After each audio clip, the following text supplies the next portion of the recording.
இன்று நாம் புனித அல்போன்சம்மாள் அன்பியத்தின் 25வது ஆண்டினை கொண்டாடுவதற்காக இங்கே அம்மாச்சி ஃப்ரெண்ட்ஸ் பார்க்கிலே நாம் கூடியிருக்கின்றோம்.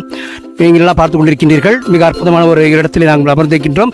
நாம் சாதாரணமாக வீடுகளிலோ அல்லது ஆலயத்திலோ எங்கேயாவது ஒரு இடத்திலே நாங்கள் எல்லாம் ஒன்று கூடி ஒரு சிறப்பான ஒரு ப்ரோக்ராம் செய்து கொண்டிருந்தோம். ஆனால் இப்பொழுது இது 25வது ஆண்டு என்ற ஒரு காரணங்களால், சில்வர் ஜூப்ளி என்ற ஒரு காரணத்தினால் நாம் இப்பொழுது இங்கே இந்த ஃப்ரெண்ட்ஸ் பார்க்கிலே அனைவரையும் அழைத்திருக்கின்றோம்.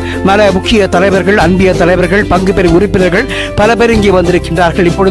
இப்போ நாம் உள்ளே செல்ல இருக்கின்றோம். அன்பானவர்களே, இப்போ உங்களுக்கு தெரியும், புனித அல்போன்சம்மாள் வந்து இந்தியாவின் முதல் புனிதர். நமக்கு தெரியும், புனித அல்போன்சம்மாள் அன்பியம் 25 ஆண்டுகள் கடந்து இன்று இந்த வெள்ளி விழாவை நாம் கொண்டாடி கொண்டிருக்கின்றோம். அப்போ இந்த 25 ஆண்டுகளில் புனித அல்போன்சம்மாள் அன்பியம் எவ்வாறு யார் தலைவர்களாக இருந்தாங்க அப்படின்றத பற்றி பேசுறதுக்கு திரு சேசு அவர்களை மேடைக்கு அழைக்கிறேன்.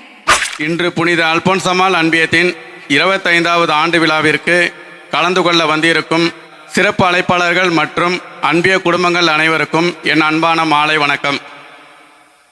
எந்த ஒரு அன்பியமும் சிறப்பாக செயல்பட வேண்டுமென்றால் அதற்கு தலைவர் என்கின்ற தலைமை பொறுப்பு மிக அவசியம். அந்த தலைவர் மிக சிறப்பாக செயல்பட்டால்தான் அந்த அன்பியம் மிக சிறப்பாக செயல்படும். அதற்கு உதாரணமாக புனித அல்போன்சம்மாள் அன்பியம் இருந்து கொண்டிருக்கிறது. இந்த அன்பியத்தில் 25 வருடமாக யாரெல்லாம் தலைவர் பொறுப்பில் இருந்து மிக சிறப்பாக செயல்பட்டார்கள் என்பதை நாம் நினைவுபடுத்துவோம்.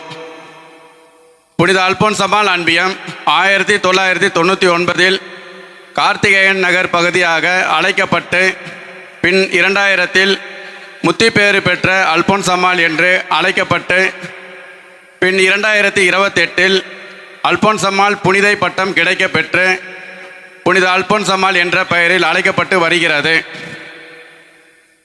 துவக்கத்தில் 35 குடும்பங்களாக இருந்த இந்த அன்பியம் 2022 67 குடும்பங்களாக உயர்ந்ததால் நம்முடைய பங்கு தந்தை அவர்களின் முயற்சியால் எங்கள் அன்பியம் 3ஆக பிரிக்கப்பட்டு புனித அல்போன்சம்மாள் அன்பியத்தில் இருந்து புனித தேவசகாயம், புனித அன்னை தெரேசா என்று புதிய அன்பியங்கள் உதயமாகின. அன்பியத்தை 1999 இருந்து 2006 வரை திரு E.A. வில்சன் அவர்கள் தலைவராக பொறுப்பேற்று மிக சிறப்பாகவும் மிக துடிப்பாகவும் வழிநடத்தி வந்தார். 2006 இருந்து 2009 வரை திரு செல்வராஜ் அவர்கள் தலைவராக பொறுப்பேற்று அன்பியத்தை சிறப்புமாக வழிநடத்தி வந்தார். அதன் பிறகு 2009 திரு பாலசாமி அவர்கள் தலைவராக பொறுப்பேற்று 4 மாத காலம் அன்பியத்தை மிக சிறப்பாக வழிநடத்தினார். எதிர்பாராத அவரது இறப்பிற்கு பின் மறுபடியும் திரு செல்வராஜ் அவர்களே தலைவர் பொறுப்பேற்று அன்பியத்தை 2012 வரை சிறப்பாக வழிநடத்தி வந்தார். 2012 இருந்து 2018 வரை திரு E.A. வில்சன் அவர்கள் மீண்டும் தலைவராக பொறுப்பேற்று அன்பியத்தை மிக சிறப்பாகவும் ஊக்கமாகவும் வழிநடத்தி வந்தார். 2018 இருந்து 2022 வரை திரு பன்னீர் அவர்கள் தலைவர் பணியை மிகவும் பொறுப்புடன் செயல்படுத்தி வந்தார்.